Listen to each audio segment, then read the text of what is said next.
आज मैं सभी बच्चों को एक रिवीजन टिप्स देने जा रहा हूँ सीए फाउंडेशन लॉ के। ये 5 ऐसे एरिया हैं लॉ में, अगर आपने इन चीज़ों पे फोकस किया तो आपको बहुत हेल्प मिलेगी। सबसे बड़ी चीज़ है स्पेलिंग एरर। इसके बारे में कोई भी बात नहीं करता, लेकिन ये लॉ में एक बहुत बड़ी दुखती दर्द है, क्योंकि नए नए वर्ड्स यहाँ पर होते हैं और काफ़ी बच्चों की इंग्लिश इतनी अच्छी नहीं होती, तो वो कुछ का कुछ स्पेलिंग लिख के आ जाते हैं और उनके बहुत ज़्यादा स्पेलिंग एरर्स होते हैं। ये बिजनेस स्टडीज का पेपर नहीं है, इकोनॉमिक्स का पेपर नहीं है कि जहाँ स्पेलिंग एरर के मार्क्स नहीं कटेंगे। ये लॉ का पेपर है और यहाँ स्पेलिंग एरर्स के मार्क्स कटते हैं, तो स्पेलिंग एरर्स ना हो ये चीज़ आप मेक श्योर करिएगा। और हमारी जिसने परफेक्ट रिवीजन बुक ली हुई है उसमें हमने एक चीज़ आपको दी है, 5 से 6 पेजेस उसके अंदर है, जिसमें सारे कीवर्ड्स लॉ के हमने लिख दिए हैं, ताकि वो स्पेलिंग की आप प्रैक्टिस कर सकें और उससे आपको बहुत ज़्यादा हेल्प होगी। Second, own language versus ICI language पे बच्चों को हमेशा डाउट रहता है, तो मैं यहाँ पे बार बार बताना चाहूँगा, जो डेफिनेशंस होती हैं, जो कीवर्ड्स होते हैं, वो सिर्फ आप लॉ की लैंग्वेज में लिखिए। बाकी आप एक्सप्लेनेशन अपने वर्ड्स में भी देना चाहते हैं तो किसी भी प्रकार की कोई दिक्कत नहीं है। इस पर भी मेरा एक बहुत अच्छा वीडियो है यूट्यूब इसी चैनल के ऊपर कि ICI language versus own language, उसको आप देखिएगा।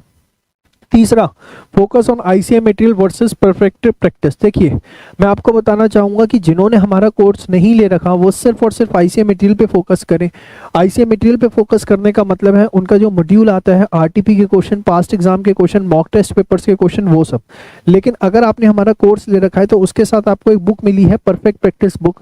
मैं आपको बेट दे रहा हूँ कि इससे ज़्यादा आपको कुछ करने की ज़रूरत नहीं है। अगर आप सिर्फ परफेक्ट प्रैक्टिस के क्वेश्चन भी बहुत अच्छे से कर लेते हैं तो it is more than sufficient to score the good marks. चौथी चीज आपको बताना चाहूंगा, daily reading of perfect revision book. अगर आपका एग्जाम सर पे खड़ा है तो डेली आपको कम से कम एक बार परफेक्ट रिवीजन बुक जरूर पढ़नी है। उसे याद करने की कोशिश ना करें, लेकिन रीड जरूर करें। उससे ये होगा कि की कॉन्सेप्ट्स आपके दिमाग में बैठे रहेंगे। देखो, एक चीज समझ लो, बिना सेल्फ स्टडी के कुछ नहीं हो सकता। Ultimately by the end of the day आपको सेल्फ स्टडी ही करनी पड़ेगी और ये परफेक्ट रिवीजन बुक आपको रोज एक बार पढ़नी ही पढ़नी है।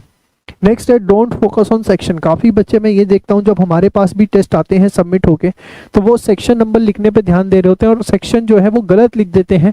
और अगर आपने गलती से गलत सेक्शन कोट कर दिया तो वहाँ पर क्या होने वाला है मैं आपको बता दूँ कि आपका जो है पूरा का पूरा आंसर जो है वहीं पर गलत हो जाएगा। तो गलती से भी जो है आप गलत सेक्शन जो है ना लिखें, ये बात ध्यान रखिएगा। और सेक्शन के ऊपर फोकस करने की ज़रूरत ही नहीं है, सिर्फ और सिर्फ आप कंटेंट के जो है उसके ऊपर फोकस करिए।